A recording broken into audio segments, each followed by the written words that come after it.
Remember gaming about a decade ago, the generation of the Xbox 360, PlayStation 3, and the Wii? PC is in there as well, but a lot of the games at the time did not launch on PC. Anyways, this is also known as the 7th generation of gaming. So many amazing games came out during that time period.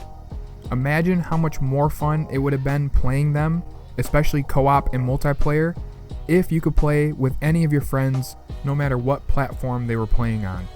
The funny thing is that there is actually an instance of crossplay as early as 2002 with Final Fantasy XI.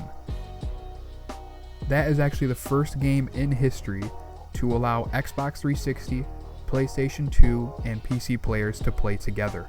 And, according to the Guinness World Records article, the game was bringing in between 200 and 300,000 players every day.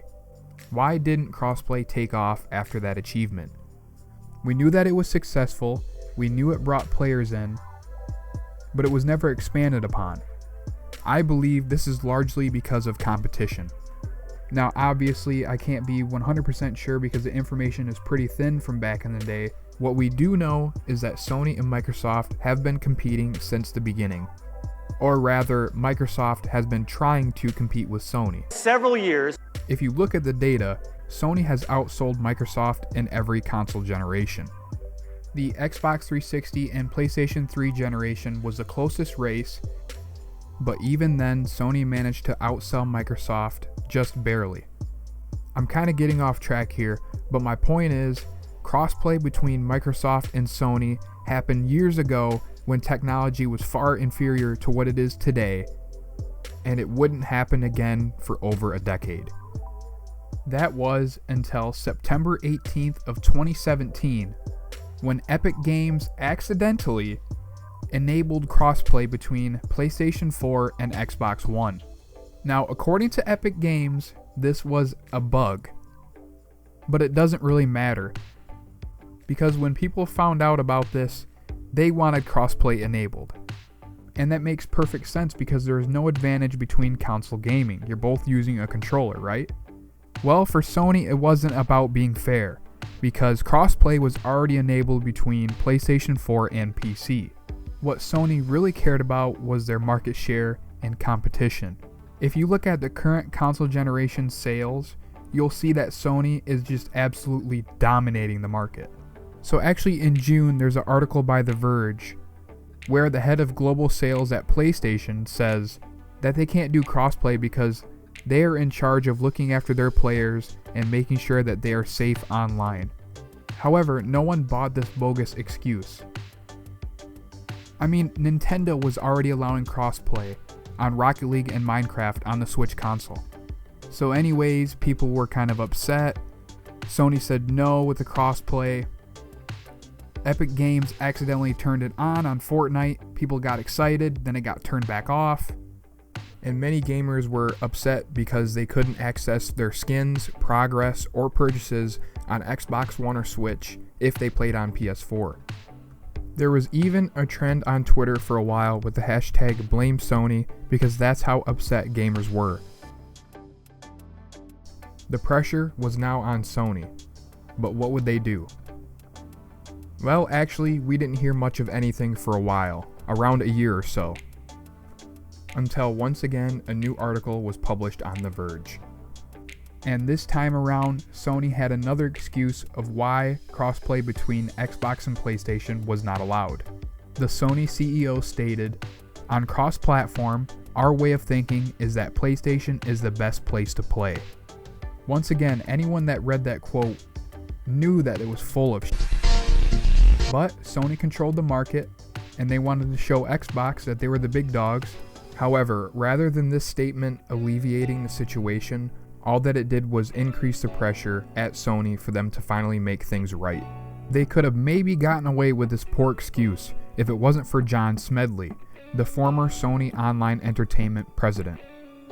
He essentially let the cat out of the bag in a response to a video posted by Greg Miller, saying that the reason internally for denying crossplay was money, and quote, they didn't like someone buying something on an Xbox and it being used on a PlayStation. This just concluded what many prominent people in the industry were speculating. He also said keep the pressure up, and that's exactly what happened. Many people in the community, including Phil Spencer, the head of Xbox, and Epic Games, wanted to see this finally happen. On September 26, 2018, we got our wish. Sony caved in from the surrounding pressure. Fortnite would be the second game in history, at least to my knowledge, to have full crossplay and crossplay between Xbox and PlayStation. This was big, this was really big. It was huge. Xbox One, PlayStation 4, Nintendo Switch, PC, Mac, iPhone, and Android players were all able to play together on Fortnite.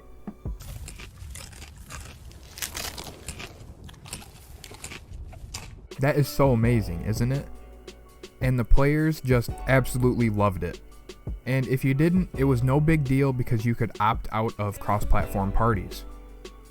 Between June of 2018 and November of 2018, Fortnite brought in an additional 75 million players. Fortnite is the reason why we have crossplay between Sony and Microsoft today. And since its release, 15 other games have added full crossplay. These include titles like Call of Duty Modern Warfare, Call of Duty Warzone, Need for Speed Heat, Rocket League, and Minecraft. At least 63 games currently have partial crossplay, which means that some platforms can play together and others can't. There are also 13 Xbox Play Anywhere titles. Now those are Microsoft exclusives, so only Xbox One and PC players can play together. And lastly, as of now, there are at least 5 games that are planned to have crossplay in 2020. That totals up to around 96 titles, but keep in mind I'm not claiming that my list is 100% accurate, so I definitely could have missed a few games. But the way that I look at it is, this is only the beginning for crossplay, and I think there is so much more to come. At least we can only hope that this is something that doesn't die out, and as long as demand stays high, I don't think we'll have a problem with that. For now, the future is looking bright for crossplay. We will see what happens with the next generation of consoles. Keep your fingers crossed, and I'll see you online. Peace. Oh hey, didn't see you there. You made it to the end of the video. If you enjoyed, I would really appreciate it if you left a thumbs up, hit the subscribe button, and tap the bell for notifications about future content. Don't forget to let me know about your thoughts and opinions down below. Have a great day.